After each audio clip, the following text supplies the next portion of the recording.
തുടങ്ങിയ ആളാണ് താങ്കൾ.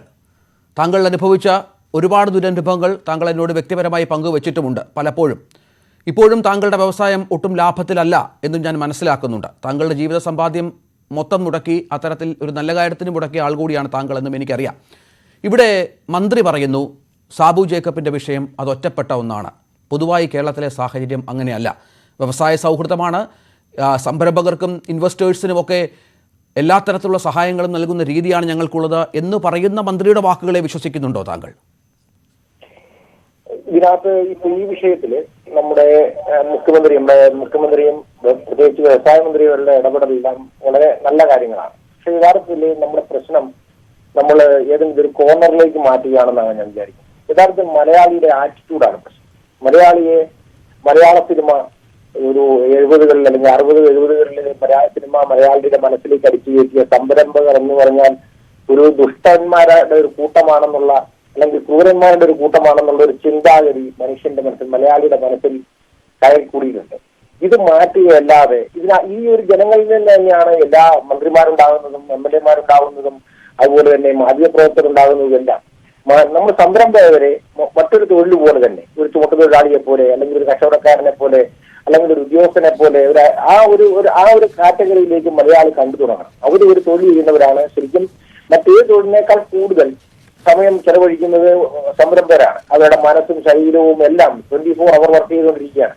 അപ്പൊ അത് മനസ്സിലാക്കാനായിട്ട് എല്ലാ മനുഷ്യനും എന്താ പറയുക കരുണ കാണിക്കണമെന്നാണ്. ഈ സംരംഭകരോട് ഒരു കരുണ എല്ലാവരുടെയും മനസ്സിൽ. അതായത് ഇവർ ദുഷ്ടന്മാരാണ്, കാശുണ്ടാക്കുന്നവരാണ്, കാശുണ്ടാക്കാൻ വേണ്ടി മാത്രം ജീവിക്കുന്നവരാണ് എന്നുള്ള ചിന്ത കുറെയൊക്കെ നമ്മുടെ മലയാളിയുടെ മനസ്സിൽ നിന്ന് പോകേണ്ടതുണ്ട്. മലയാളിയുടെ മനസ്സിൽ മാത്രമേ ഉള്ളൂ. ഞാൻ വിവിധ സംസ്ഥാനങ്ങളിലും വിവിധ രാജ്യങ്ങളിലും സഞ്ചരിച്ചിട്ടുള്ള ആളാണ്.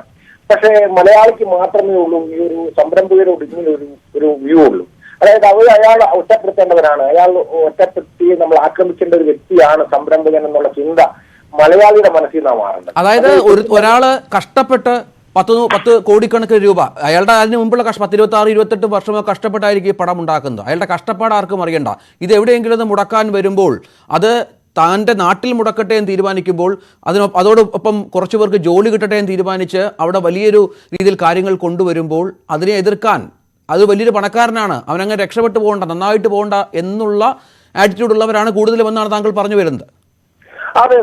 ഇപ്പോ നമ്മൾ ഈ പൈസ നമ്മളിപ്പോ വിദേശത്ത് നിന്ന് ഉണ്ടാക്കുന്ന അല്ലെങ്കിൽ നമ്മളുടെ ഉള്ള പൈസ നമ്മൾ ബാങ്കിൽ ഇട്ട് വെറുതെ നമ്മൾ മാത്രം ഭക്ഷണം കഴിച്ച് ജീവിച്ചാൽ നമ്മൾ നല്ലവരാണ്. ഈ നാട്ടിൽ ഏറ്റവും നല്ലവർ നമ്മളായിരിക്കും. നമ്മളൊരു വലിയ വീട് പണിയുക, അതിനകത്ത് നമ്മൾ സുഖമായി ജീവിക്കുക, നമ്മളുടെ ലാവിഷായിട്ട് നമ്മൾ ജീവിച്ചാൽ നമ്മൾ നല്ലവരാണ്. നമുക്കെതിരെ ആരും നിൽക്കില്ല. പക്ഷെ നമ്മളൊരു സംരംഭം തുടങ്ങിയാൽ ഈ പറയുന്ന മലയാളിയുടെ മനസ്സിലേക്ക് ആ ഒരു ചിന്ത വരികയാണ്. ഈ ചിന്തയിൽ മാറ്റം വരുത്താൻ നമ്മുടെ സാഹിത്യകാരന്മാരടക്കമുള്ള സിനിമാ പ്രവർത്തകരടക്കമുള്ള എല്ലാവരും കൂടി ഒറ്റക്കെട്ടായി പ്രവർത്തിക്കണമെന്നാണ് എനിക്ക് എന്റെ അഭിപ്രായം. കാരണം മലയാളിയുടെ മനസ്സിൽ ഇങ്ങനെ ചിന്ത കിടക്കുകയാണ്. സംരംഭകൻ ആക്രമിക്കപ്പെടേണ്ടവനാണ്, സംരംഭകനെ തകർക്കേണ്ടവനാണ്, അവൻ കൊള്ളരുതാത്തവനാണ്, അവൻ ആക്രമിയാണെന്നുള്ള ചിന്ത മലയാളിയുടെ അബോധ മനസ്സിൽ കിടക്കുകയാണ്. അത് മാറ്റിയെടുത്താൽ മാത്രമേ നമ്മുടെ ഈ പ്രശ്നങ്ങൾ പരിഹരിക്കപ്പെടുകയുള്ളൂ.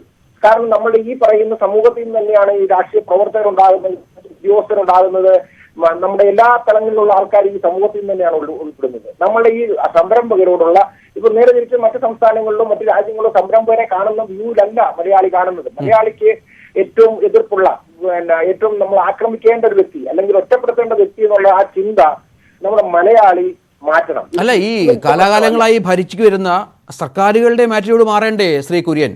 അവരും ഇക്കാര്യത്തിൽ മുൻകൈ എടുക്കണ്ടേ?